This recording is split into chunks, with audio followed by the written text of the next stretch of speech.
My sister stole my money and slept with my boyfriend. So I got revenge they'll never forget. Hi. This is a story I've kept inside for a very long time. Yes, the names and cities are changed, but the truth? It's all real. Because this is a story about trust, about family, about love, and about betrayal, the kind that rots you from the inside. My name is Sophie. I had a sister, Lana. She was 3 years younger than me. Growing up, she was like my shadow, my tail, my little girl.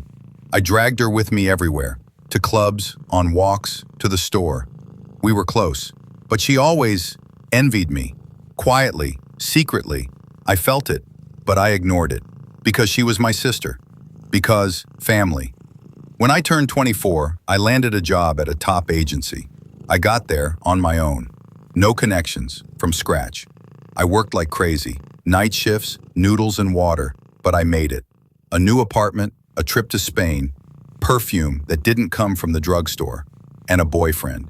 His name was Tom. He wasn't perfect, but he was kind. He listened, made coffee in the mornings, helped with my deadlines. He and Lana didn't talk much, or at least that's what I thought. Sometimes he'd joke, "She gives me weird looks, like she's gonna eat me when you're not watching." I laughed it off. "She's just shy," I said. When Mom got sick, I gave Lana my bank card. It had everything I saved, over $8,000 for treatments. Lana agreed to help, run errands, bring food, medicine. I trusted her with everything I had. But 2 weeks later, the money started disappearing in strange ways. Not on doctors, not on medicine, but on clothes, salons, restaurants. And at the same time, Tom started pulling away. I asked, "Is everything okay?" He said, "I'm just tired. Sorry." Then came the moment that shattered everything. One evening, I was visiting Mom, and I happened to see a bank notification pop up on Lana's phone. From my bank, $700, spent at the mall. I stepped outside, called the bank, and yes, confirmed. All the charges were from one card, mine, the one Lana had. I went home, quiet, focused, opened my laptop, pulled up the statement, and froze. She wasn't just spending it on herself. There were shared trips, spa sessions for 2, hotel bookings. And then I saw the name on the booking, Tom. At first I denied it. I texted him, "Where are you?" He replied, "Busy at work, swamped." But right then, he was with her, my sister, my boyfriend, spending my money, in a hotel. I felt the ground disappear beneath my feet. I wanted to scream, but instead, I made coffee and started thinking. A few days later, I visited my mom again, and I saw a notification pop up on Lana's phone. It was from my bank, a $700 withdrawal at a shopping mall. I stepped outside, called the bank, confirmed everything. All the charges, they were from my card, the one I had given to Lana. I went home in silence, opened my laptop, requested the full transaction history, and then I saw it.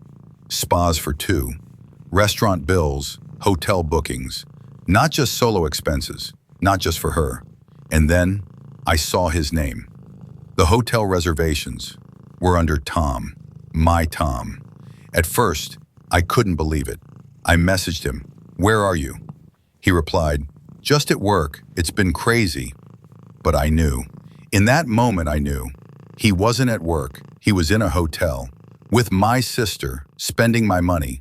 I wanted to scream, cry, throw something. But instead, I made coffee, and I started planning. 1 week later, I had everything. Screenshots, call recordings, photos, transaction reports, hotel confirmations.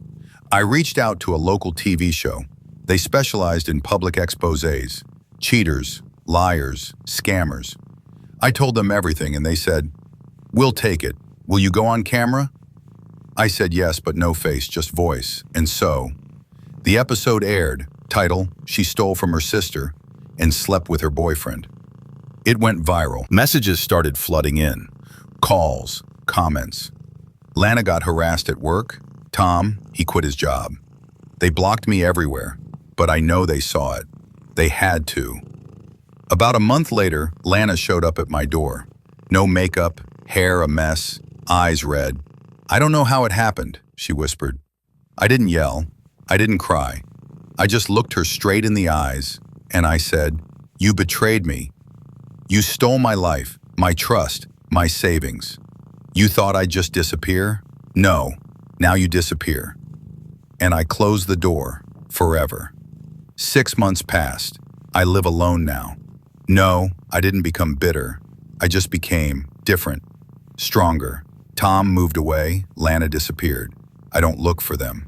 I got a new bank account, rebuilt my savings, and launched a project about women's strength, about healing, about reclaiming your voice. I'm not afraid anymore. I don't stay silent. And you know what? I'm happy. Thank you to everyone who stayed with this story till the end. Being betrayed by the people closest to you, it's probably the hardest thing to recover from. I'm just glad she made it through, because not everyone does. Some wounds stay for years, some never heal. What do you think? Share your thoughts in the comments, subscribe to the channel, and see you in the next story. And hey, thanks for the like.